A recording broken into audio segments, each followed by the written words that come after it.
mission should be seen as part of that general approach. In spite of this, on the other hand, I find the EMP report that was just released 1 month ago, and to be honest, I've read the 18 pages, by the way. I was very disappointed, let me put it this way. I was very pessimistic, if I might call it, report about things in Egypt. Let me for 1 second just explain what's the EMP report for my viewers. The EMP stands, of course, of the European Neighborhood Policy, and the report is an annual report that states how things go in the country and the policy of the EU as well. This report covers events in the year 2013. As such, it's more of an historical document. Last year was a very difficult year, we all know that, with all of the events that happened. As you know, the report has a number of recommendations when it comes to democratic transition, when it comes to trade, when it comes to many other things. Those recommendations that you see, and to what you're referring now, in the report for this year, are very similar to the ones in the previous year, simply because the country did not have the chance, really, to move on last year with all of the disruption that it saw. By the way, 1 or 2 of those recommendations have been taken up. I'm very pleased to see, for example, that a very technical matter, but a very important matter, that Egypt has now ratified the Euro-Mediterranean Rules of Origin, which will help our trading relationship. That's very good. A very practical recommendation which we've been making for 2 or 3 years, and I see the President very recently has ratified that, and that is good news.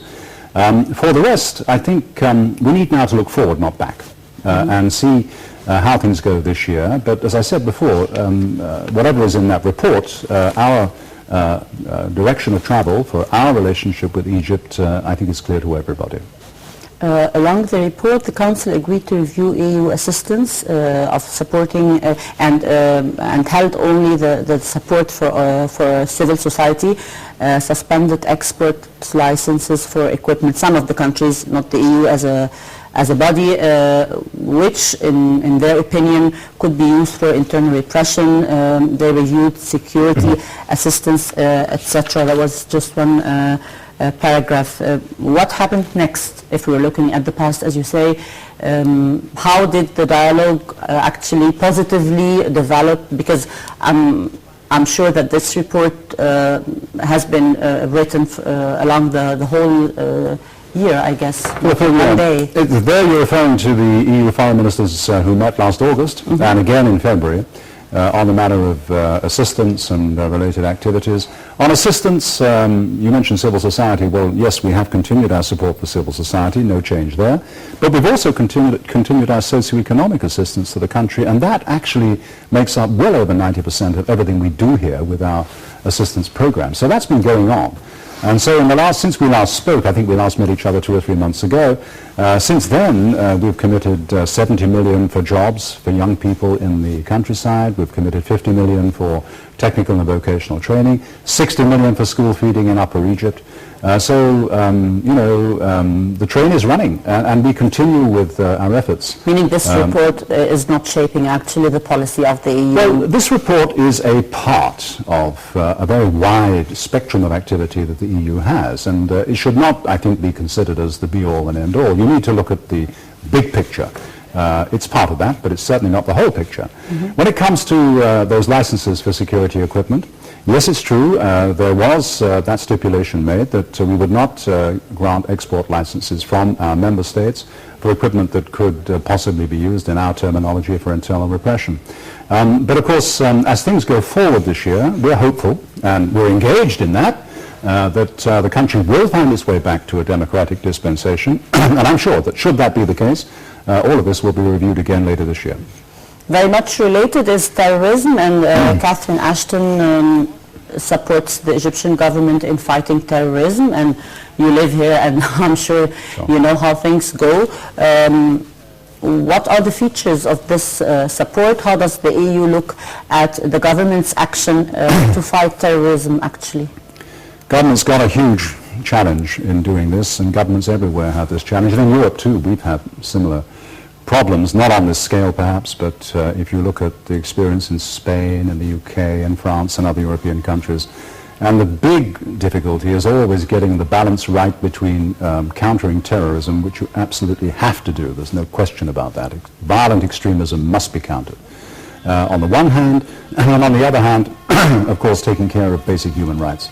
In Egypt, let's say that sometimes the balance has not been what we would like to see. And there have been problems. There are difficulties. We made this very clear. We had a very frank and a very honest exchange with everybody here about that. We hope very much that as the country moves on, it will be possible, particularly when you've got a parliament in place, to restore perhaps a better balance between these two things. But no question at all about our support for countering terrorism. This is absolutely unacceptable under any circumstances. And we are fully supportive for the action taken against it. EU officials, on top of them is Catherine Ashton, and MPs as well, are always criticizing Egypt for the death sentences. Not only the case for the 528, but in general the death sentence here in Egypt. And I know you got an explanation from our Minister of Foreign Affairs, as much as other officials who tried to explain how things go here. Is this clear, or is the EU still concerned about this issue? We are concerned. There are two aspects to it. First and foremost, the European Union is abolitionist worldwide when it comes to the death sentences. Every time somebody on death row in the United States is executed, we make a very serious démarche to the federal and the state authorities in the US. Similarly, here in Egypt or any other country, we always protest whenever anybody is executed for a crime. We find it to be cruel and inhuman and a completely ineffective form of punishment. That being said, it's on the statute book here and no chance of any change in the near future. So whatever happens, whatever the context, we always will protest against the death sentence all over the world, Egypt being no exception. Secondly, on the case in question, the Minya case, the dimensions of this were so unprecedented anywhere in recent times in the world that it was impossible for anyone really to understand quite what had happened in Minya. 529 people sentenced to death after a hearing lasting not all of them are in jail, 2 or 3 days. by the way. I know not all of them were in jail, but the announcement of the sentence itself did terrible damage to the country's reputation around the world. Nobody understood it. And I know for a fact here in the region as well, people were quite shocked by that decision. Now, of course, we must hope very much that the sentences are commuted, but to some extent the damage was already done.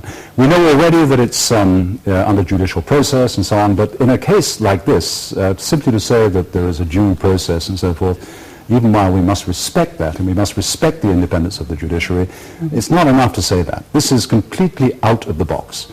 And frankly speaking, it's perplexed everybody. Friends and neighbors and everyone around the world don't really understand how this could come to pass. What's your remarks after hearing different explanations from the government's officials? Were you relieved?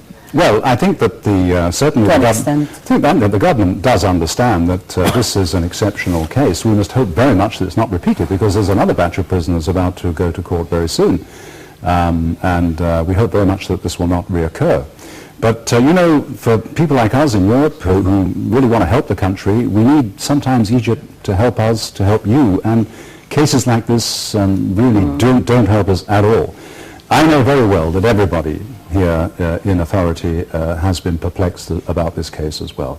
We must hope that the sentences are commuted, that there is no repetition of a case like this, and that the country can move on. Economic ties and bilateral relationship between the EU and Egypt. I know, and I covered myself several workshops and events for different projects. I'd like to tell our viewers more about it first. And second, the bulk, which is due to come after the signing the agreement with IMF, and the details. Well, I already mentioned some of the projects we've just committed in the last 2 or 3 months. And we've actually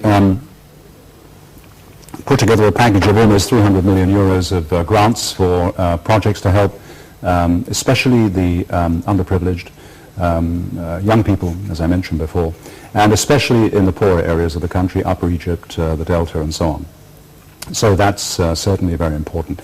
We've also been using some of our resources to help leverage, we've been doing this throughout this period, help leverage further development bank loans like the European Investment Bank, like the KfW of Germany, like the AFD of France, and so on. Now you have the European Bank for Reconstruction and Development coming into play here, and we've been using resources to help the flow of funds.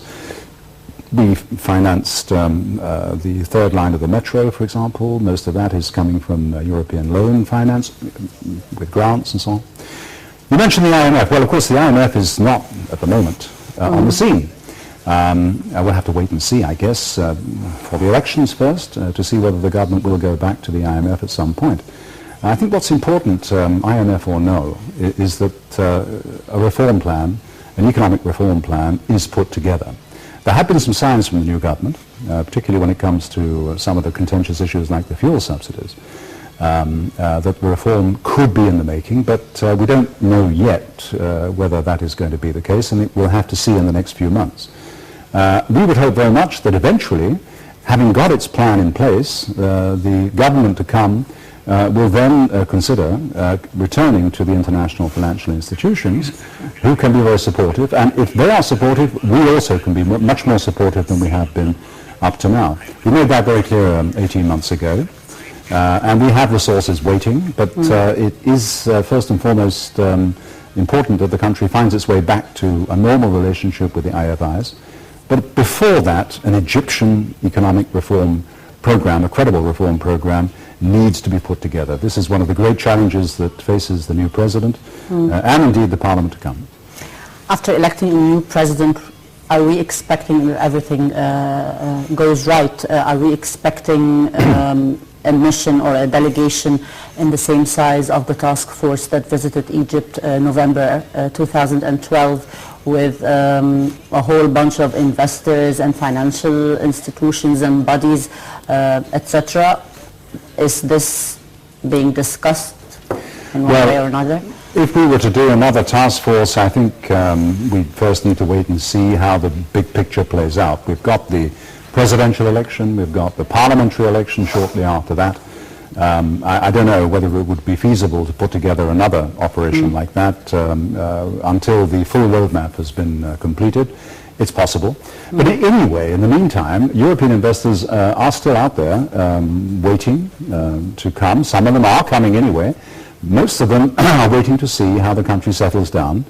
And there's no doubt in our minds, as far as we're concerned, that there is no security without democracy, and there's no democracy without security. These two things must go hand in hand. So the democratic dispensation of which I spoke needs to be on the rails before you will achieve the kind of long-term sustainable security that investors need. People are actually questioning, sir, if the EU is actually involved in the building of the Ethiopian dam, because, you know, water is a question not only in Egypt, everywhere. Is the EU involved, EU companies, and how do you actually see this whole issue and file? There is no EU funding at all involved in the Ethiopian dam. To my knowledge, it's being financed almost entirely from domestic resources. There is no EU funding for the Ethiopian dam. We are worried.